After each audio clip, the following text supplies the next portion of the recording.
l'aide de Hachem. Voilà, je voudrais parler du sujet des épreuves de la vie qui nous touchent tous, puisque nous devons tous, à travers notre existence, traverser des épreuves. Et il y en a qui le prennent bien, il y en a qui le prennent mal. Il y en a qui disent pourquoi on aurait préféré éviter toutes ces épreuves. Et pourquoi avons-nous des épreuves? Alors prenons l'exemple de Yaakov. Yaakov, toute sa vie, a traversé de lourdes épreuves, plus qu'Abraham et plus que Yitzhak. Abraham et Yitzhak, en gros, ont une vie paisible. Bien entendu qu'ils n'étaient pas entièrement. Abraham a eu 10 épreuves, mais Abraham, toute sa vie, était considéré, avait les biens spirituels, matériels, la sérénité au foyer. Il a eu Ishmaël, mais de façon générale, on voit que Yitzhak, la même chose. Il a une vie, il ne connaissait pas le mal caché. Non, Esav, ce n'est qu'en mourant qu'il a découvert. Ils ont une vie plus ou moins paisible. Yaakov, c'est le prototype du galout de l'exil. Il a grandi à la maison de ses parents et il a dû s'enfuir à cause de la haine de Esav. Il a traversé un exil difficile chez Lavan pendant 20 ans.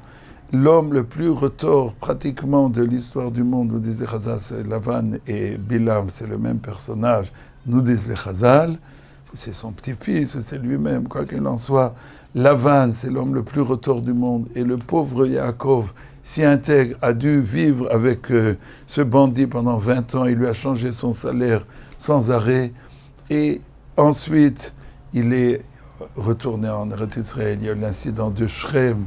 Il y a eu Yosef, son bien-aimé fils, il pensait qu'il a été tué, il a pris le deuil, et à la fin de sa vie, c'est le premier des patriarches qui est sorti d'Eretz Israël, qui est descendu en Égypte. L'exil d'Égypte a commencé avec Yaakov, donc c'est le personnage de l'exil. Que nous disent les sages? Dans le Teilim, que nous disons tous les jours dans les psuks de Zimra, Alléluia, quand Alléluia, Nafshi es Hashem, on dit Ashrei shekel Yaakov be'ezro, Sivro al Hashem Elokav. Heureux celui dont le Dieu de Yaakov est en son l'aide. Sivro est dans le regard et vers Dieu, son créateur. Pourquoi Yaakov et non pas Avraham et Yitzhak? Les Chazal posent la question. Ils disent pourquoi?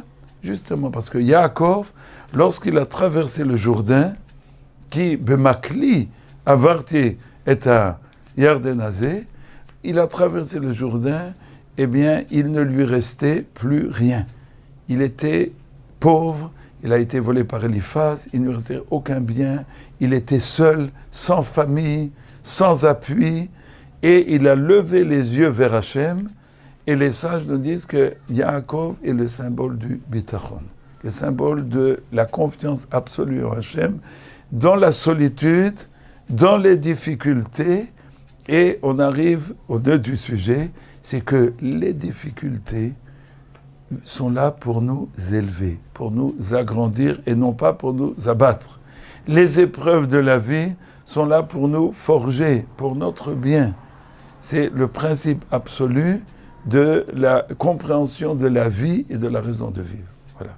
Dieu a créé le monde pour le bien, disent les sages. Olam chesed yibaneh, le monde a été créé pour le bien et Dieu veut nous combler de bien. Et nous combler de bien, cela signifie que nous avons tous les éléments qui sont pour notre bien. Tous les jours dans les bénédictions du matin, on dit « Shasali kol tzorki ». Dieu m'a donné tous mes besoins. Ça concerne à la fois les chaussures qu'on lasse et ça concerne tout ce qui nous entoure. Dieu donne à chacun, et le bien, ce n'est pas seulement ce que nous considérons comme bien. Le bien, c'est ce que Dieu sait qui est pour notre bien, pour qu'on se rapproche de lui. Et le bien, c'est s'élever, c'est se forger. Alors, il y a un passage des plus profonds qui soit dans le Derech Hashem de Reb Chaim Luzzatto, du livre magistral de Reb Chaim Luzzatto, le très grand kabbaliste Reb Chaim Luzzatto, et un livre fondamental, dans le 2e chapitre du livre, où il explique que le fait qu'il y ait le mal et le bien, le fait que l'homme doive lutter et doive enlever les imperfections et le mal qui est en lui et se forger. Et ça, c'est tout le travail de la vie. Toute la vie, on est face à des épreuves. On a le mal et le bien en face de nous. On est tenté par le mal. On doit surmonter des épreuves et on doit traverser ces épreuves et on doit s'élever toute notre vie.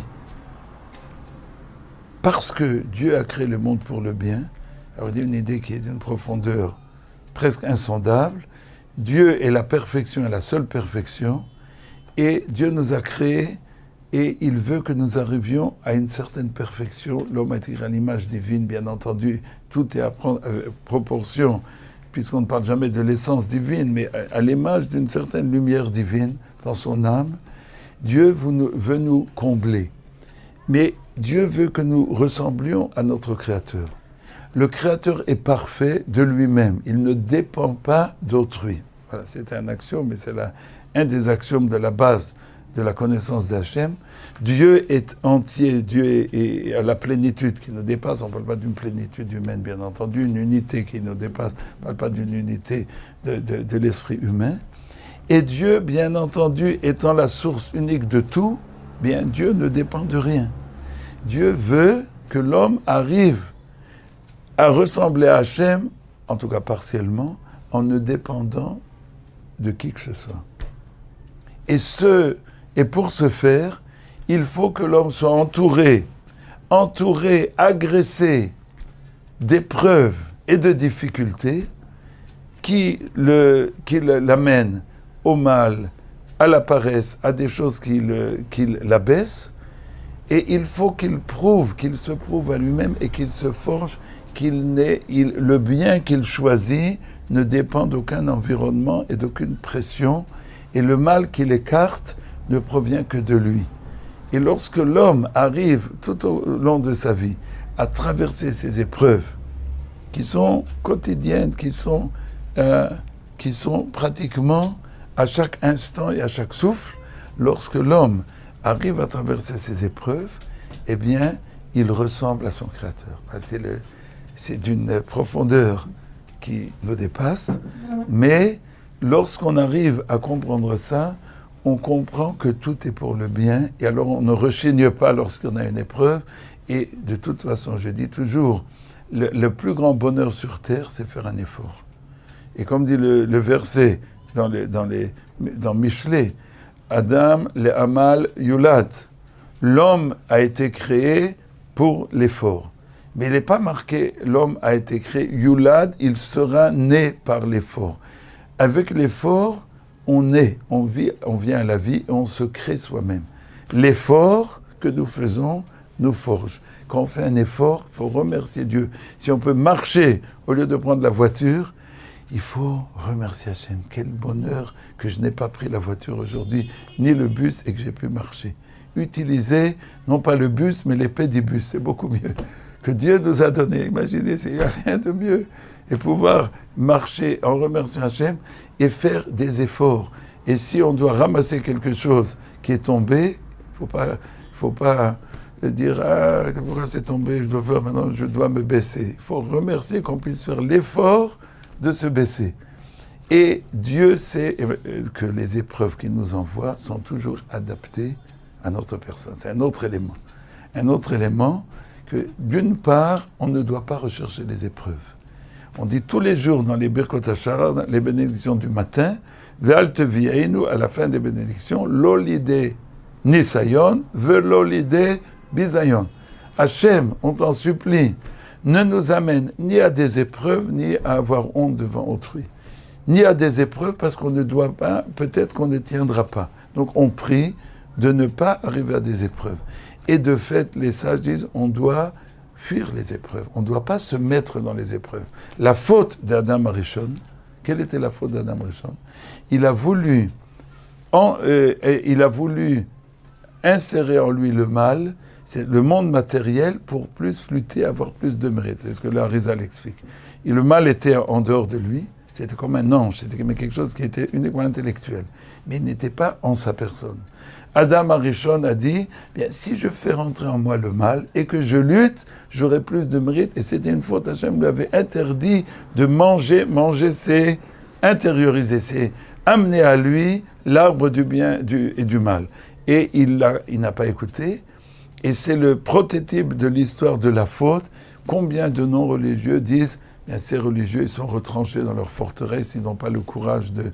Et nous, on n'a pas peur ni de voir des films de violence, ni des films de licence des mœurs. Nous, on est protégés, mais vous savez que dans les squares en France, quand des jeunes tuent un petit vieux avec une barre de fer et qu'on leur demande pourquoi vous avez fait ça, répondent au juge comme ça. Il n'y a plus de raison. Il n'y a plus de raison, ce sont les films et c'est l'habitude. Alors c'est vrai qu'il y en a qui n'iront pas jusque-là, mais les sens sont émoussés. Et ceux qui disent, mais non, on est au-dessus de tout, eh bien, ils se mentent à eux-mêmes. C'est un leurre et un mensonge. Vous m'excuserez, je suis virulent, mais certaines vérités, et toutes sont bonnes d'être dites, ça ne sais pas comment on les dit, j'espère que je les dis avec assez de gants, ne m'en voulez pas.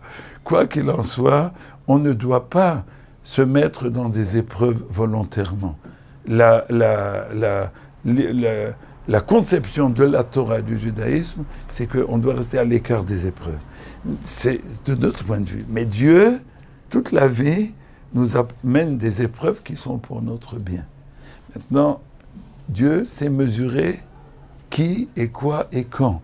Les Chazal disent, il y a une famine au temps de David Amelech, et cette famine, dit le Midrash, aurait dû venir à la génération d'avant de Shaoul, de Saül.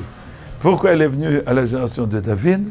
Les Chazal nous disent, les sages nous enseignent, parce que la génération de Shaoul était faible dans la Emouna. Il n'avait pas la Emouna de la génération de David.